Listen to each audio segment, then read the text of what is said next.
સુરતના ઉધનામાં પણ ભારે વરસાદને કારણે ઠેર ઠેર પાણી ભરાઈ ગયા છે।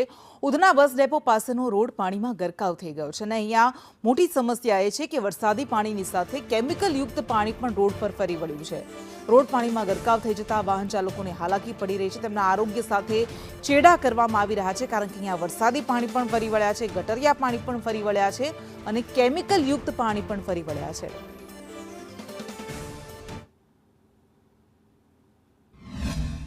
સુરતથી નવસારીવાળા રોડ ઉપર એટલે કે ઉધના દરવાજાથી નવસારીવાળા રોડ ઉપર જે ઉધના બસ ડેપો આવ્યું છે તેની અગાડી જ રોડ પાણીમાં ગરકાવ થવા જોવા મળી રહ્યું છે। સીધા દૃશ્યો જોઈ શકો છો કે પરંતુ આ જે પાણી જોયું હશે તે પાણી તમને ગટરિયું પાણી જોયું હશે, સાદું પાણી જોયું હશે, વરસાદી પાણી જોયું હશે, પરંતુ હાલ જે રોડ પાણીમાં ગરકાવ થઈ ગયું છે પાણીને તે પાણી કેમિકલ યુક્ત છે। સીધા દૃશ્યો જોઈ શકો છો કે આ લાલ કલરનું કેમિકલના કારણે આ પાણી જે છે તે પાણી તે લાલ દેખાઈ રહ્યું છે। અહીં આજુબાજુ વિસ્તારોમાં જીઆઈડીસી વિસ્તાર આવ્યો છે ત્યાં ક્યાંક ને ક્યાંક ગેરકાયદેસર રીતે જ્યારે ગટરનું જોડાણ હોય છે ત્યારે તેને કારણે આ સમસ્યા સર્જાઈ હોય તેવું સ્પષ્ટપણે નજર જોવાઈ રહ્યું છે। જે છે અહીં ભારે હાલાકીનો સામનો કરી અહીંથી પસાર થઈ રહ્યા છે કારણ કે ઘૂંટણસમાં પાણી ભરાઈ ચૂક્યા છે અને વાહન ચાલકો સાવચેતીના ભાગરૂપે અહીંથી પસાર થઈ રહ્યા છે। તંત્રના પાપે ક્યાંક ને ક્યાંક આ ગેરકાયદેસર રીતનું જોડાણ હોય, તંત્રને ખ્યાલ ના હોય તેને કારણે સમગ્ર જે લાલ કલરનું પાણી અહીં જોવાઈ રહ્યું છે અને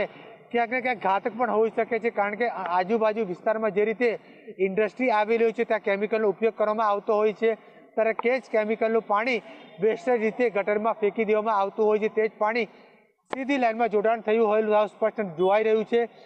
આ ક્યાંક ને ક્યાંક ચામડીને પણ નુકસાન કરી શકતું હોય તેવું આ પાણી હાલ નજરે જોવાઈ રહ્યું છે પરંતુ ગેરકાયદેસર રીતે જ્યારે ડ્રેનેજનું જોડાણ હોય ત્યારે આજુબાજુ વિસ્તારમાં આવેલું જીઆઈડીસી વિસ્તાર હોય તે કેમિકલનો ઉપયોગ થતો હોય તે ડ્રેનમાં ફેંકતા હોય છે અને જોડાણમાં આ પાણી જે છે મિશ્રણ થઈ જતું હોય છે ત્યારે હાલ ગટર મારફતે બહાર આવી રહ્યું છે। આ સમગ્ર પાણી નુકસાન થઈ શકે તો હાલ જણાવે છે। કેમેરામેન અજીત પટેલ સાથે જયેન્દ્ર પાંડે, સંદેશ।